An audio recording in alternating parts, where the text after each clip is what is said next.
you have a satellite on your motorhome, RV or campervan and it's not working, watch this video, it'll be of use to you. So over here we're working on a Winegard satellite and we have a new smart TV here. As you can see, the cables run here. It's a RG6 with the F-type connector. So this is the F-type screw connector. If your TV does not have an F-type screw connector, that means it does not have a built-in decoder, so it cannot power up a satellite, so that's very important. If we look at the back of this TV, we can clearly see how the connector is screwed in. So with this particular satellite, we cannot get any signal or any of these two bars, the signal level or the signal quality, to go up. This is a Winegard, so you have to set the elevation to the particular country or the particular area you're in. We're in Auckland at the moment, so that sits at about 44.2. We use this over here to set the angle. So I've done all of that and everything's set properly. So for example, if I go ahead and turn this down, we want it at about 44.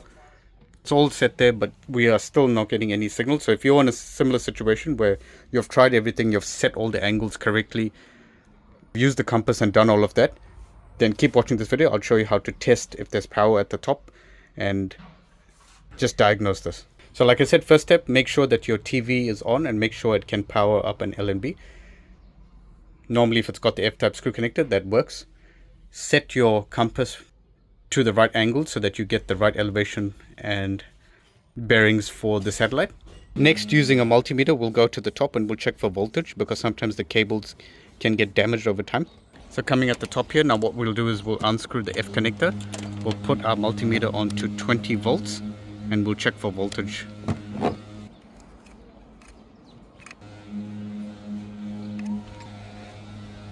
So remember, we left the TV on, so it should still be powering this. We'll go ahead and touch these two. So positive goes to the copper and the negative just goes to any part of the body. So as you can see, we've got 18 volts. So the wire and everything here is perfect. So as you saw, we've got perfect 18 volts over here. So next what we want to establish is the skew. So this skew, when I say skew, I'm referring, imagine a clock around here. The bottom of the LNB where the connector goes in, that should be at 8 o'clock, which this one is. So we've got 6 o'clock here, 7, and we've got 8. So that's perfectly skewed. If you have done all of that, and if you have tested all of this and everything's set properly and it's still not working, go ahead and remove your LNB because more than likely the fault is in the LNB. Here we've got the replacement LNB. This one's skewed up properly as I just showed you at the top. And what we will need to do before installing this, always take note of the description of the LNB. We want the 1075 gigahertz because we'll be inputting this setting into the TV shortly.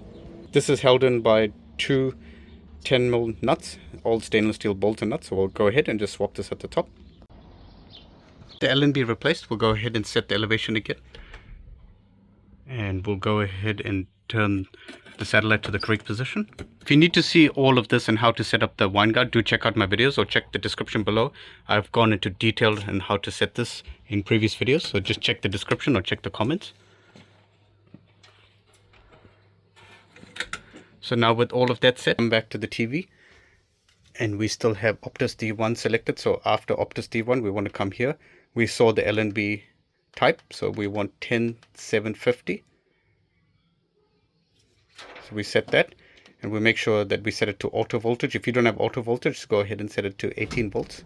But again, confirm with your particular LNB.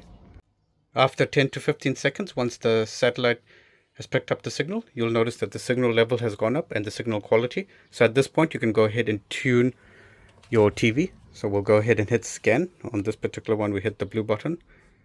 Select what you want. If you want a blind scan, which you can do sometimes, in case it's not picking up Freeview, you can do a blind scan. But here we're in Auckland, so we'll go ahead and select Freeview. And we want Freeview channels, and we go ahead and hit enter. If you want Sky channels and paid channels, that'll be a different setup. But we just want Freeview. Hit enter, and just let it go through the process of finding the channels. So it just found 25 channels. And here we go. It's all tuned, and now it's working well. So I'll just go ahead and show you. Change the channel.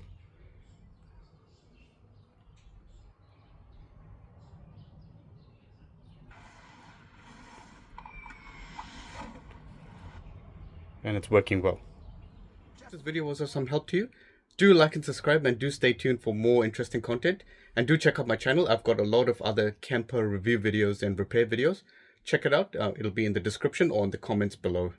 So with this satellite, we covered a manual satellite today, but the same test procedure applies to the automatic satellites. And normally, rule of thumb is if you keep your automatic satellites and your roof of your RV clean and well maintained, and lubricate all the points that need to be lubricated, like the struts and the moving assemblies, they will last you a long time and you really won't have any problems. So thanks for watching, everyone. Do like and subscribe.